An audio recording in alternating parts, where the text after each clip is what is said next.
بڑی مدت سے منتظر تھے کیا نبی آئے گا. تو اللہ فرماتا جو سمجھنا چاہتے ہیں جان کر اندھے نہیں ہو جاتے ان کے لیے یہ قرآن بصائر ہے.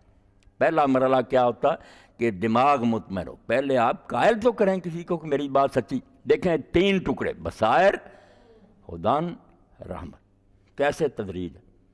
پہلے یہ قرآن بصائر ہے. کوئی آدمی بے شک وہ نہیں مانتا دین کو پہلے توجہ سے پڑھ تو لے غور کر لے تعصب ضد چھوڑ کر بصیرت حاصل ہو جائے گی اس کی آنکھیں کھل جائیں گی. اب اس کے بعد کیا یہاں پر بات تو ختم نہیں ہوگی کہ حق سمجھ لیا. حق سمجھنے کے بعد پھر اب زندگی میں تبدیلی تو آئے گی بدلنا پڑے گا. پہلے اگر جھوٹ بول رہا شرابیں پی رہا زنا کر رہا ایک بیل گام گھوڑا ہے. اب قرآن کیا کرے گا اس دنیا میں کیا ہوگا قرآن ہدن پھر یہاں اس کے لیے رہبر ہوگا گائیڈ ہو جائے گا آگے آگے چلے گا کہ یہ کام تم نے کرنا ہے یہ نہیں کرنا ادھر جانا ادھر نہیں جانا. پہلے بصائر ہے کہ اندر کو صاف کیا مطمئن کیا دین پر یقین حاصل ہو گیا. اس کے بعد پھر یہ ہادی بن گیا رہبر بن گیا. اس گائیڈ بک سے پوچھ کر زندگی گزارنی ہے کیا کرنا کیا نہیں کرنا. اور پھر نتیجہ کیا نکلے گا ملے گا کیا پھر رحمت. یہ دنیا میں رحمت ہو جائے گا یہاں بھی اقتدار نصیب ہوگا غلبہ ہوگا مسلمانوں کو اللہ کی ہر نعمت نصیب ہوگی اور آخرت میں یقیناً ہوگا ہی پھر. یعنی ایسے طریقہ سے اللہ نے ایک آیت میں بیان کر لیا کہ پہلے بصیرت افروز پھر گائیڈ بک اور نتیجہ کے لحاظ سے پھر رحمت. مہربانیاں ہو جائیں گی اللہ تعالیٰ کی کوئی کسر نہیں رہ جائے. اور یہ قرآن مجید نے جگہ جگہ اس بات کو کھول دیا کہ ٹھیک ہے ایک فرد تو ہو سکتا کہ نیک اور ولی مگر دکھی ہو مگر کوئی جب امت ٹھیک ہو جاتی ہے نا اور اللہ ان کو غلبہ دیتا پھر نہیں دنیا میں بھی تنگی رہتی اس دنیا میں بھی انہیں ہر نعمت ملتی ہے. مسلمانوں کا جو دور عروج تھا کسی چیز کی کمی تھی طب عروج پر تھا.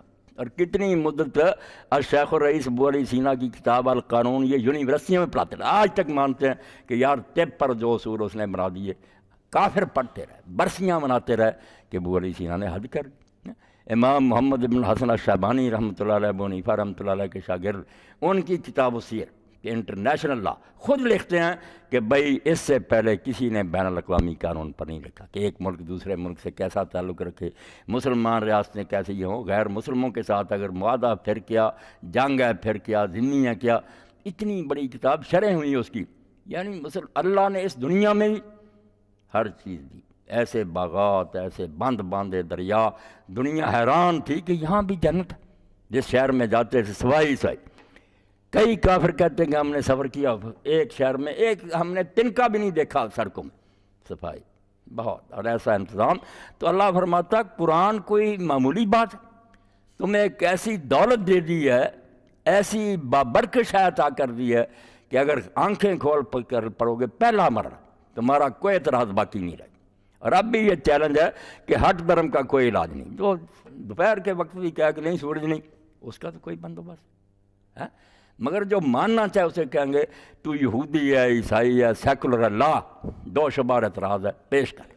کون سی بات غلط نظر آتی ہے قرآن خود حل کرے گا. ہم نہیں اس کی وکالت کریں گے آپ نہیں اس کی طرف سے گھڑیں گے باتیں خود قرآن میں سے نکل آئے گا کسی مقام پر اس کا جواب دے دیا اور جواب بھی ایسا جس سے دل کو اطمینان آ جائے. تو بصیرت پھر بعد میں ہدایت اور آخر میں رحمت.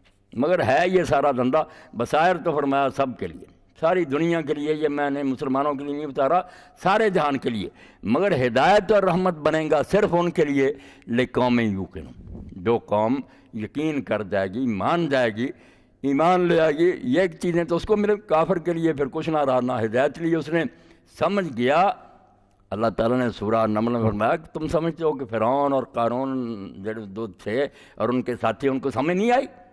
فرمایا جاہدوا بہا واستیقنتھا انفسہم ان کے دل یقین کر چکے تھے کہ جو موسیٰ علیہ السلام کہہ رہے ہیں حق یہ اللہ کی طرف سے کوئی شک شبہ نہیں تھا مگر جان بوجھ کر ڈٹے رہے.